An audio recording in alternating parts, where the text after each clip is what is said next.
अब तक चुनाव आयोग एक ऐसी संस्था रहा है जिसका उद्देश्य हर मतदाता को शामिल करने का रहा है, लेकिन इस एसआईआर के माध्यम से मतदाताओं को शामिल करने का यह सिद्धांत उलटकर बाहर करने की दिशा में तब्दील होता जा रहा है। जहां बिहार में एसआईआर कराया गया और लगभग 80 लाख वोटर्स को डिलीट किया गया और यह सूची आज भी उपलब्ध नहीं हो पा रही है कि 80 लाख वोटर्स आखिरकार कौन थे।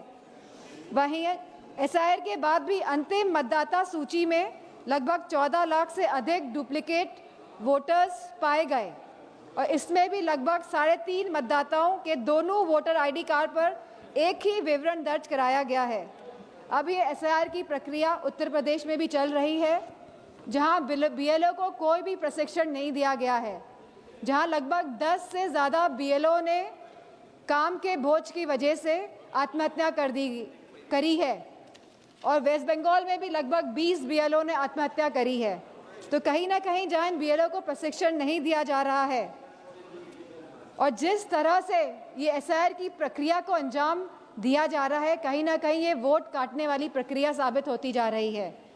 तो हमारी मांग है कि जिस तरह सत्ता पक्ष के लोग कहते हैं कि हम बिहार का चुनाव जीते, तो अगर आप वाकई में चुनाव लड़ रहे हैं और जीत रहे हैं तो हमारी ये मांग है कि आप सीजीआई को वापस अपॉइंटमेंट कमेटी में इंडक्ट करें